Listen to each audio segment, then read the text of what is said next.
Ito nga po ang ATS natin. Ito po ang single line ng ating ATS. Yung pong normal breaker ay nakakonik po yan sa utility company line side.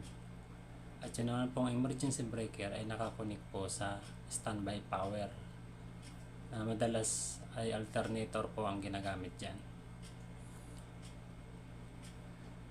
Ang ATS po ay meron po yung mechanical interlock para maiwasan ang pagsalubong ng dalawang supply. Ang ibaba po ng breaker ng normal at emergency ay naka-common. At ang load naman ay dyan na po kukuha. Yan, papunta na po ito sa load.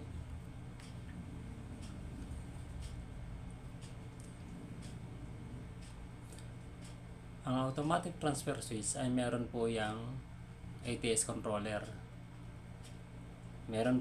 Yung ATS controller ay meron pong auto mode at manual mode. Ganon din naman sa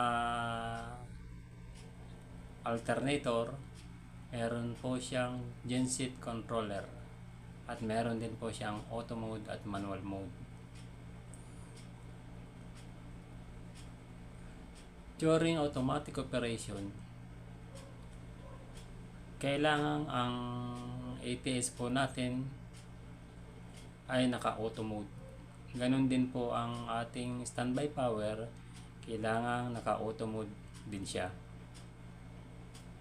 para ma-operate po niya o ma-perform niya yung automatic operation ng automatic transfer switch. So,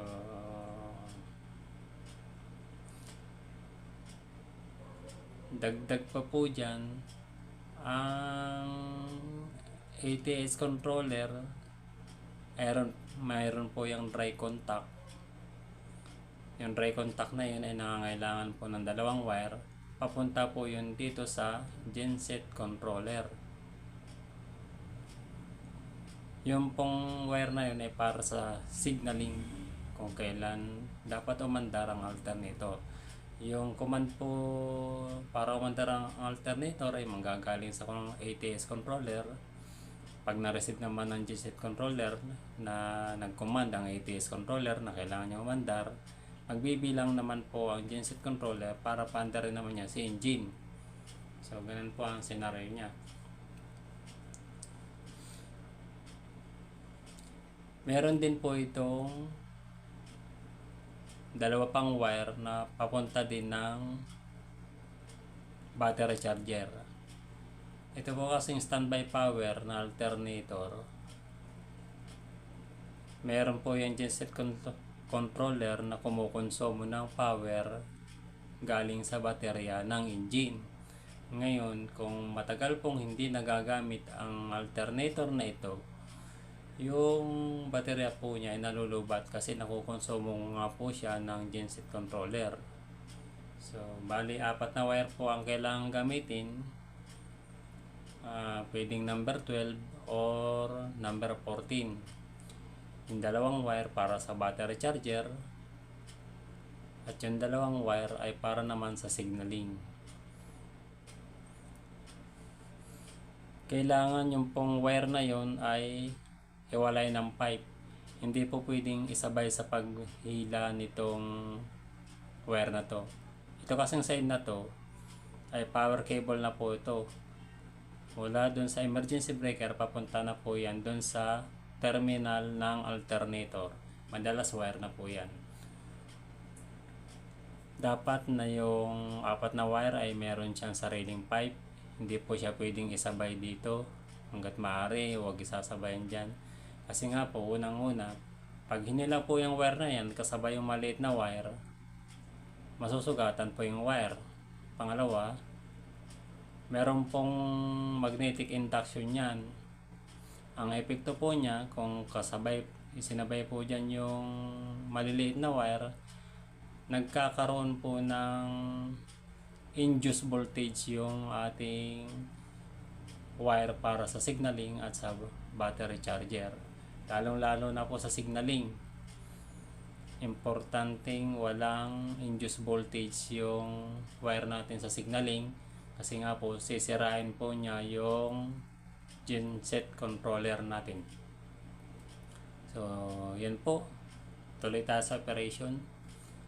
Ang automatic transfer switch ay priority po niyan ang power ng utility company. I-assume natin ngayon na parehong naka-off ang breaker ng normal at naka-off din ang breaker ng emergency. Kapag may power ang utility company, papasok po yan sa side dito, line side ng normal. Pag nandiyan po yung power ng yung utility company, madidetect po ng ATS controller na may power sa side na ito.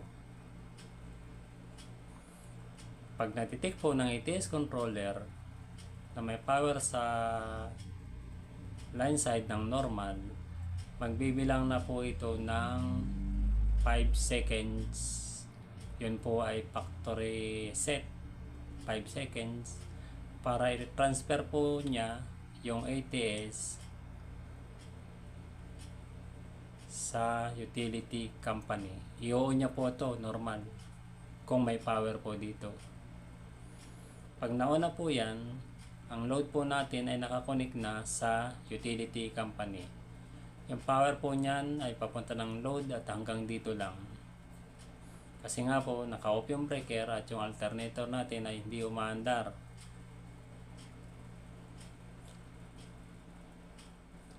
Kung halimbawang nag-brown out naman or nawala ng power ang side na to sa utility company, madidetect na naman po ng ATS controller na walang power ang side na to. Magko-command ngayon ang ATS controller sa pamamagitan ng dry contact o sa pamamagitan ng signal papunta sa genset controller na kailangan po kumandar ang alternator. Pag na-receive ng genset controller ang command galing sa ATS controller na kailangan niya umandar, magbibilang na rin po ito ng ilang segundo para i-start naman niya si engine. Kapag start na si engine, nakakonect po, may shafting po yan papunta sa alternator, sasabay na po yung alternator. Kapag umiikot na yung alternator, magkakaroon na po ng power ang side ng emergency breaker, line side. Pag may power na po ito, madidetect na naman ng ATS controller na available na ang power ng standby power. Magbibilang na naman ito ng 5 seconds para i-transfer po niya sa emergency. Ang una po niyang mangyayari, i-off po muna yung normal breaker and then ipapasok naman niya si emergency breaker. At kung nakapasok na itong emergency breaker, ang load ay nakakonect na sa standby power.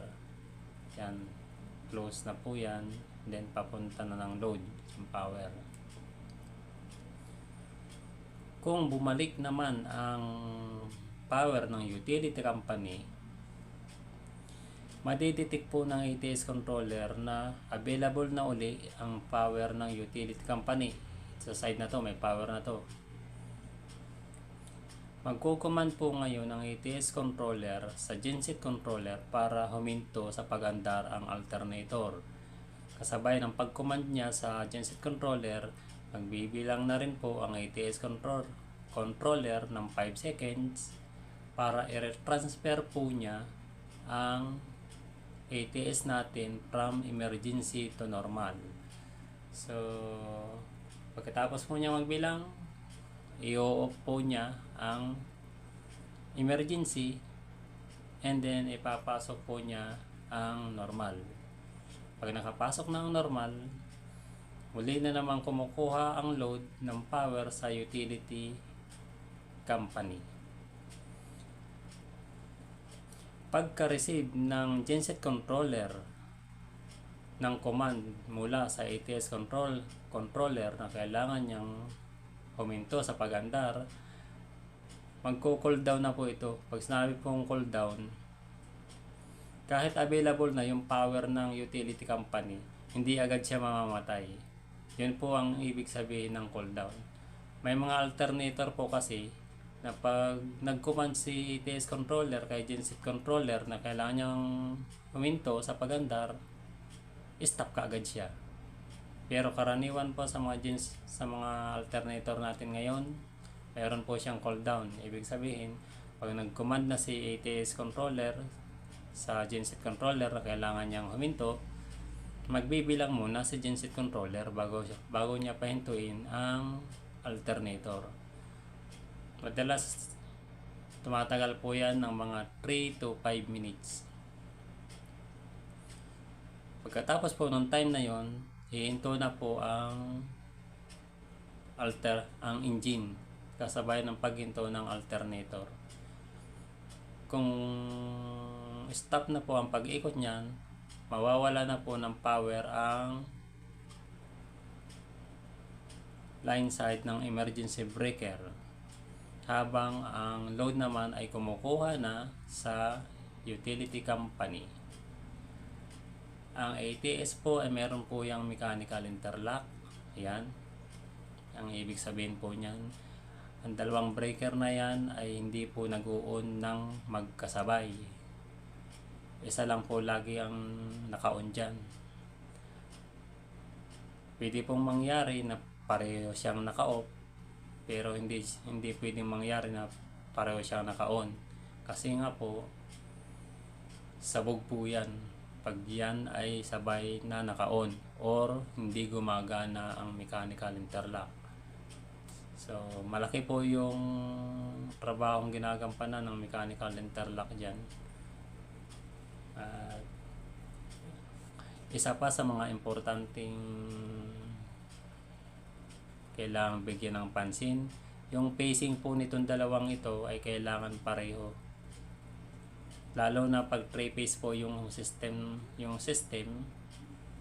importante na pareho ng pacing yan. Kasi naka-common nga po ito sa load. Pag forward po ang utility company, kailangan po yung standby power natin is forward din. Pwedeng maging reverse, basta pareho sila ng reverse. Para yung rotation po dito sa load ay hindi magbabago. Kasi kung forward yung utility company tapos reverse yung standby power, ay magbabago po ang ikot ng load na 3-phase. So isa po yun sa mga dapat bigyan ng atensyon. Ano pa ba? So pagdating naman po sa maintenance, ang ATS po ay hindi masyadong nangangailangan ng mabibigat na maintenance. Ang nangangailangan po niyan ay yung ating alternator, kasi ito po ay kailangan laging may tubig, laging i-check yung tubig niyan. Yung langis ng engine, laging i-check. Kung halimbawa naman na matagal po siyang hindi umandar, halimbawa yung utility company, isang buwang walang brownout, so ibig sabihin, isang buwan din na hindi umaandar to, kasi always available yung power nito in 1 month. So ito, kailangan po itong paandarin sa loob ng isang buwan ng kahit mga 5 to 10 minutes para lang po yung langis ng makina ay makaakyat sa itaas, makaikot. So yun pa mga ilan sa mga ginagawang maintenance para sa genset. Siyempre yung baterya niyan kailangan ding i-check, baka mayroong mga corrosion. Kasi nga po kailangan always available ang ating standby power. Okay, kapag may ATS po tayo, kailangan meron tayong magagamit na standby power. Kung wala po tayong mapagkukunan ng standby power, hindi po applicable na gumamit ng ATS.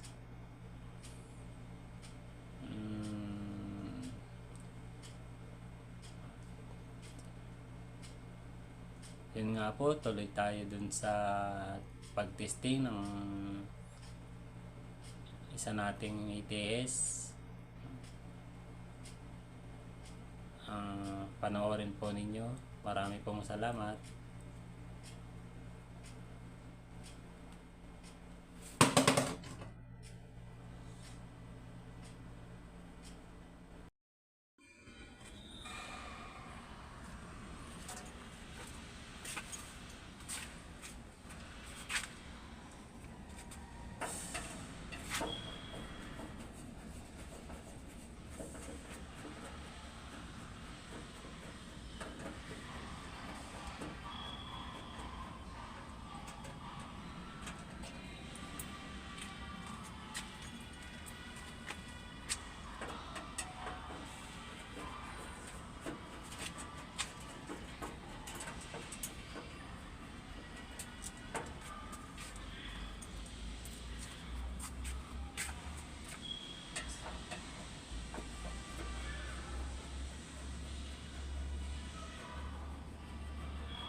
Ito po ay ATS o automatic transfer switch.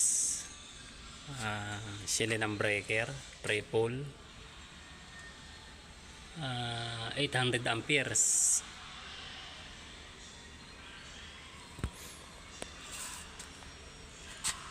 Yan po. Magtitesting po tayo ngayon ng automatic transfer switch dahil ito po ay i-deliver na bukas. Para ipaliwanag po natin to sa mga nag-install po nito o sa mga interesadong malaman kung paano gumagana ang automatic transfer switch. So ito po yung kanyang mekanismo. Yan puti po na yan, mekanismo po yan. Motorized po yan. Ang motor po niya ay nandito sa ibabaw.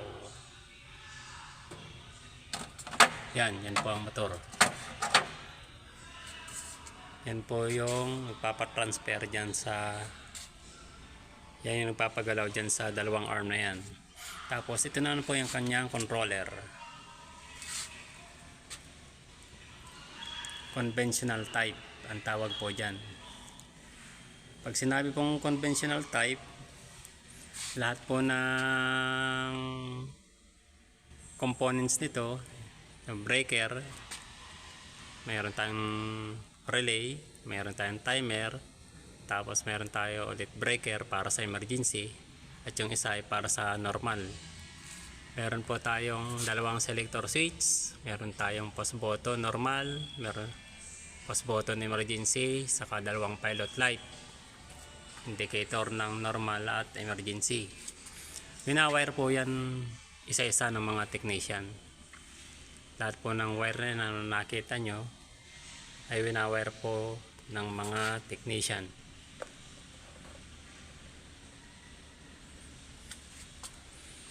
At dito po makikita ninyo may nakalagay na yon ESC o engine start contact ang ibig sabihin yan. Ito pong dalawang wire na to, yan po yung signal papunta sa genset para umandar siya. So yung command po ay manggagaling sa controller na to para umandar sa genset. Yan po manggagaling yung signal. Sa ngayon naka-temporary po yan, nakakabit po dyan ay tester, na kapag tumunog yung tester ay ibig sabihin ay umaandar po ang ating alternator. So ang isang klase pa po ng controller ng ATS ay yung tinatawag na module type or yung digital. Isang halimbawa po dyan yung Deep Sea, yun, example po yun ng digital or module type na controller. Ang pagkakaiba po ng dalawa, sa conventional type mababa po ang maintenance cost. Halimbawa nasira po yung relay, ang papalitan lang po natin relay. Di kaya nasira po yung timer, ang papalitan lang po natin is yung timer. Madalas naman nasisira po yung mga ito kapag napasukan ng mataas na voltahe. 230 volts lang po kasi ang controller na to. So ibig sabihin ang bawat coil niyan ng relay at ng timer, pati yung mga pilot light natin ay 230 volts. Pag napasukan po yan ng mataas na voltahe, sunog po yan. Doon po masisira yung ating controller.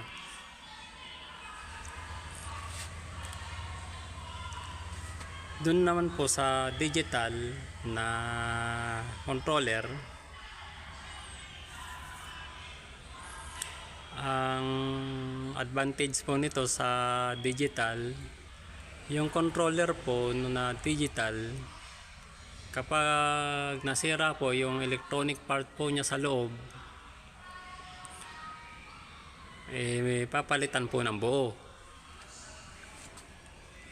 So bali yung kliyente na lang po kung anong gusto nilang controller ang gusto nilang gamitin na afford nila. Pero sa karanasan ko po, marami pa pong yumayakap sa conventional type na controller kasi nga mababa po yung kanyang maintenance cost. Isang relay lang po to, saka isang timer, saka mas madali po siyang i-operate. Na-prove na po yan ng mga iba sa mga kliyente ng boss ko na kumukuha sa kanya, na madaling i-operate kasi nga kukunti po yung components. So ito naman po yung mekanismo.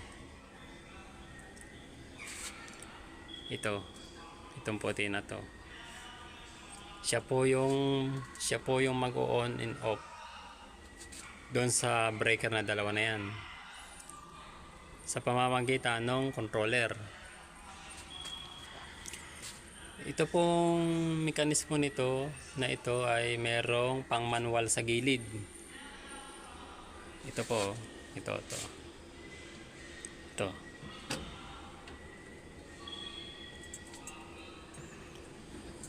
po ay manual operation. Kasi nga po, madalas nakakalimutan ng mga operator nito kung magma-manual operation sila, nakakalimutan nila madalas kung paano gamitin yung manual operation sa pamamagitan ng pause button. So madalas ginagamit din po nila ito. Iikot lang po ito pataas. Yan, subukan natin. Yan. Oh, nag-off na yung normal breaker. Ikot pa natin pataas. Yun, nag-on yung emergency breaker. Ang manual operation po na to, ang activate lang po niya ay yung pataas. Pero yung pababa po niyan, free yan. Bitawan ko po O, nalaglag. Free po yung pababa niya. So, isang rotation lang po siya. Continuous rotation. Pero, nagtatransfer po yung ATS natin habang iniikot natin itong manual operator sa gilid. Ayan. Kung mapapansin nyo, hindi po nagsasabay ng on yung dalawang breaker. Lagi pong unang mag-off kung alin dyan yung naka-on. Halimbawa, ito po naka-on ang normal ngayon. Naka-on ang normal breaker natin at naka-off ang emergency breaker. Kung imamanual po natin yan, manual operation, ito. Mag-o-off po muna yung normal bago mag-on yung emergency. Subukan natin.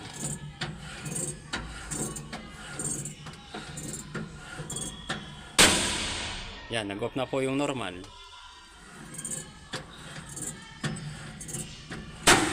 Yun, nag-on naman yung emergency. Isa pa. Tingnan natin kung mag-off muna yung emergency.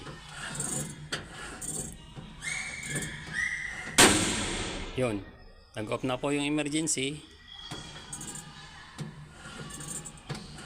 At nag-on naman yung normal. Lagay po muna mag-off yung naka-on bago mag-on yung naka-off. Para maiwasan po yung salubong. Ito pong normal breaker na to, dito po nakakonek ang utility company sa line side ng breaker na to. Dahil 800 ampere po ito, ang lugs po niya ay 2 holes per phase. So ibig sabihin, dalawang wire po ang papasok dito. Dalawang wire sa line 2 at dalawang wire din sa line 3. At ang emergency breaker naman po natin ay nakakonek sa standby power, yung line side. So 2 holes din po yan per phase.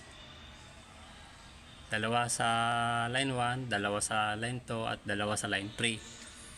Sa ibaba po niyan ay naka-common o naka-common bus. Tingnan po natin ang baba. Tanggalin natin yung barrier para makita natin.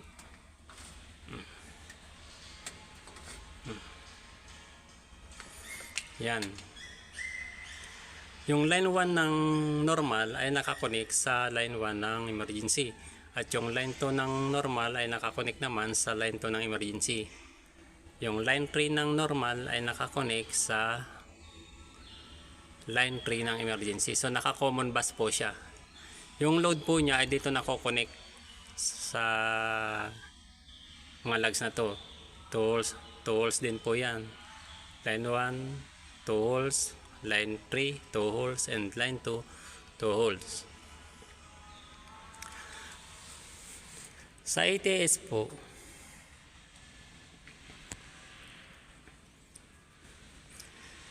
isa sa mga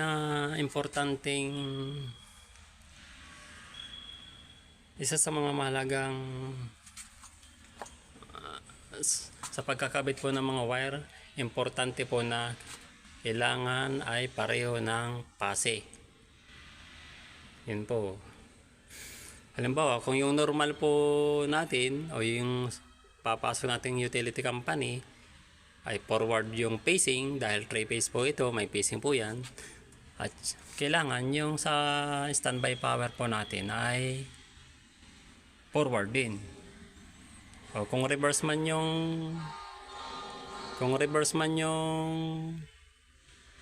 normal, kailangan reverse din yung emergency. Kasi nga po, naka-common bus po yan sa ibaba. Yan o. So kung baliktad po yung pacing, yung dalawang breaker sa line side, halimbawa naka-forward po yung pacing nito, tapos naka-reverse naman yung pacing nito, tapos halimbawa naka-utility company yung system ninyo, pag naka-utility company, forward yung system nyo, okay yung under ng ano nyo, tama yung pacing nyo. Pero pag pumasok yung sa genset na ang pagkakakabit naman ng wire ay reverse, yung pacing, ay pagpasok po niyan, reverse din po yan. So importante po yung pacing ng dalawang source na to. Yung standby power at yung utility company ay kailangan pareho ng pacing kasi 3-phase po yan. So pagdating po sa baba, hindi dapat malito. Tingnan pong maigi. Ang line 1 po ay ito. Kasunod ay line 3. Line 3 po to at yun ang line 2. Sa taas, line 1, line 2, line 3. Yung standby power, line 1, line 2, line 3. Pero sa baba, line 1, tapos line 3 muna, at saka line 2. Kasi kung titingnan natin maigi, ito po yung line 2 ay naka-common po yan dun. So, yun yung line 2. Ito yung line 3. Para hindi po mabaliktad yung pacing. Okay, magte-testing po tayo. Titingnan natin kung gumagana ang controller. At ibalik ko po muna yung dead front saglit.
Sa ATS po ay priority ang normal power o yung power na nanggagaling sa utility company.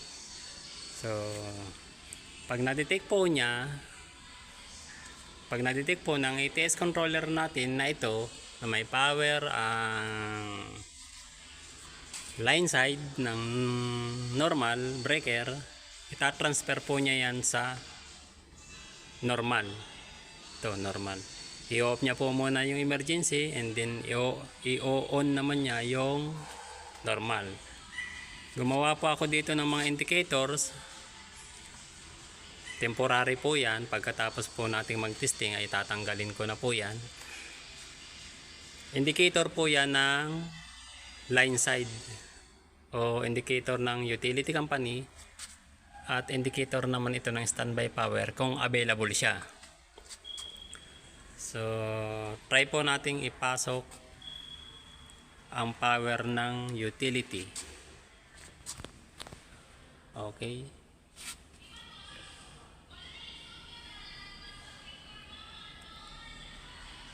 Yun, may power na po ang utility.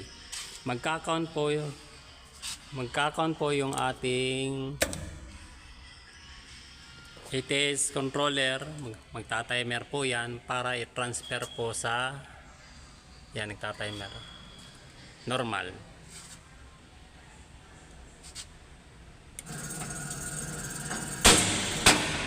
Yun, naka-normal na po siya. So, may indicator po ito sa pinto kung alin po yung nakakonect. Silipin natin.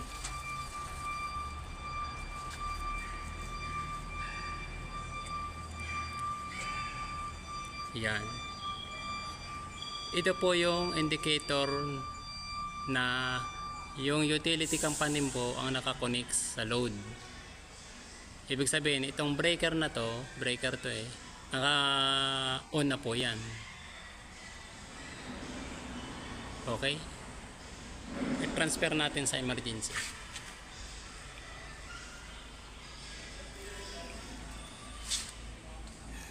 Kung mawala ng power ang utility company, magko-command naman po ang ating ATS controller na ito para umandar si alternator. So sa ngayon po, yung ginamit kong signal sa pagandar ng alternator ay yung tester, kasi ginamit ko po yung dry contact nya. Dito kasi kukuha ng signal yung genset controller para paandarin naman niya si alternator.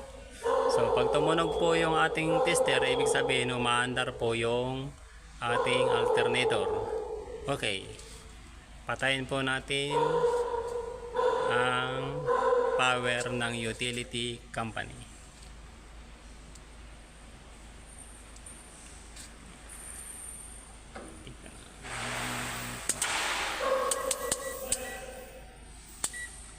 Yan.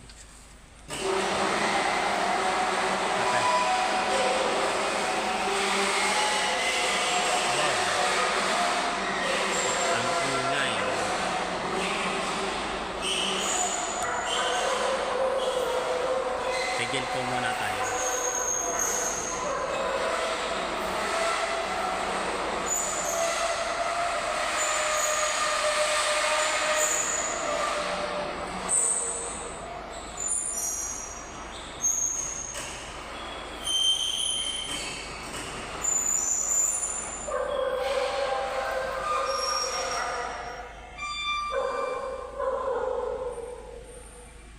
Okay, patayin natin ang power ng utility company.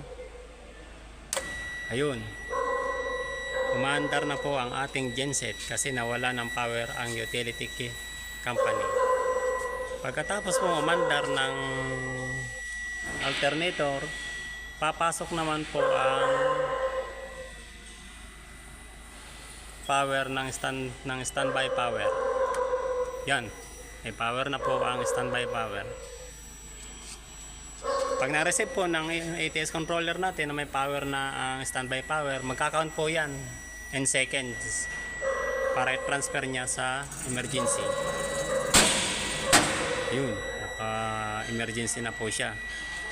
At ang alternator natin ay umaandar. Tingnan natin kung nakakonect na nga ba.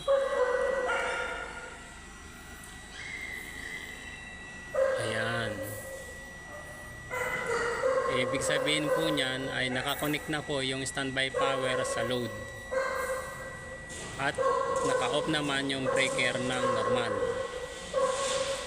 So, okay.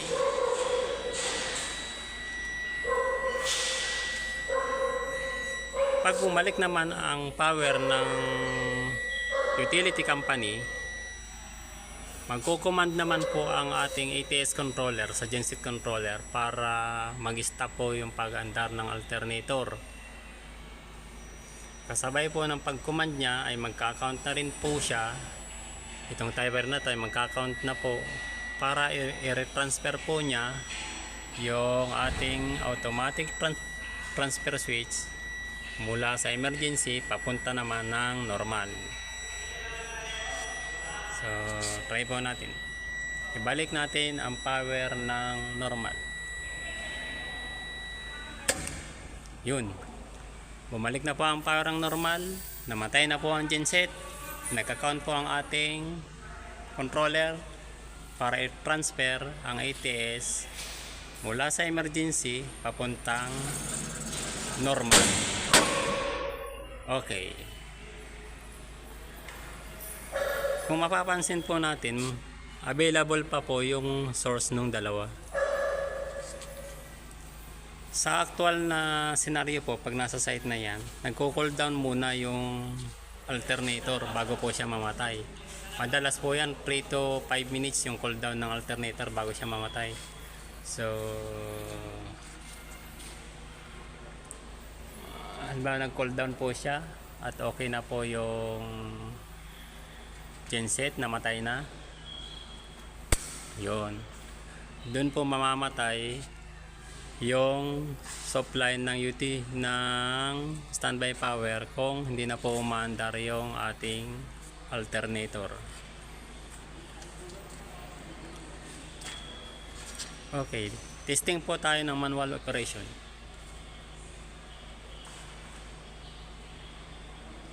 Sa manual operation, kailangan pong available ang supply ng utility company at ng standby power. So kailangan iyon po natin yung supply. Ayan, available po siya. So testing po tayo ng manual operation.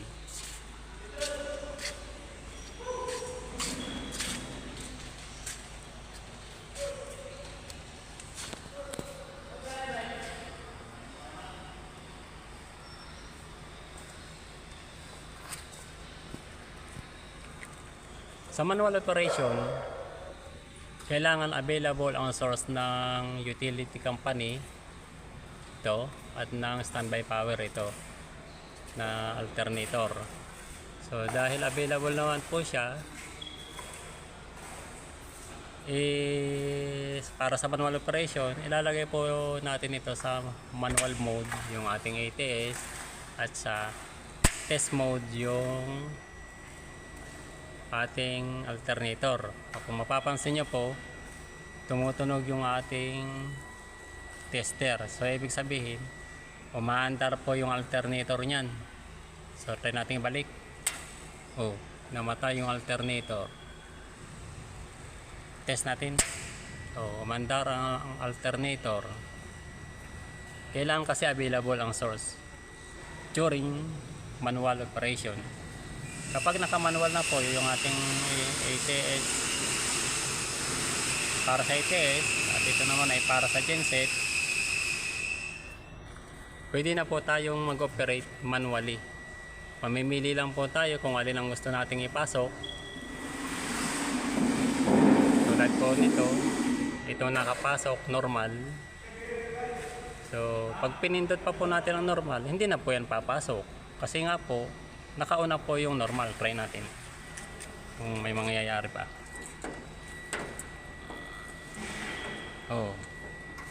So hindi po tayo magkakamali. Kung gusto po nating ipasok ang emergency, pindutin lang po natin siya ng long press. Yan. Yan, long press. Long press po yan. Hanggat hindi po umiilaw ito, wag po nating bibitawan.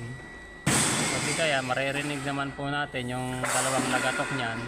Yung unang lagatok niyan ay para sa off nung isang breaker at yung pangalawang lagatok niyan ay para sa on naman ng isang breaker.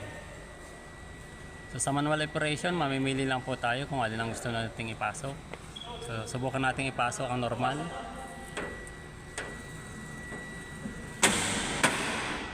Yan. Naka-normal naman siya. Pasok ulit natin emergency.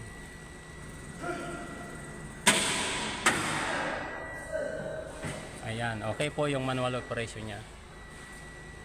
Pakibalik na lang po sa automatic mode yung ATS, pati po sa automatic yung ating generator para mamatay po yung generator natin.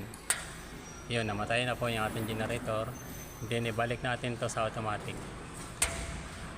Yung controller na po ang magbabalik niyan sa automatic kasi naka-automatic na po siya.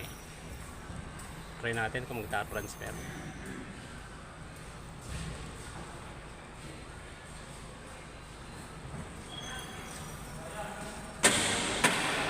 Ayun, nag-transfer po siya. So balik po tayo. Yan, ATS. Ang enclosure po niya NEMA 12 color beads.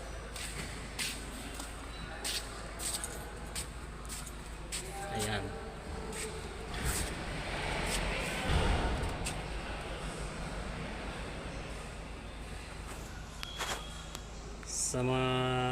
Kung mayroon pong katanungan,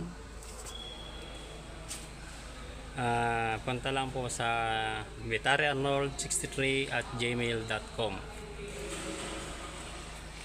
o di kaya mag-subscribe, paki-like na lang po sa mga interesado at paki-share. Marami pong salamat. Ito po pala yung kanyang diagram.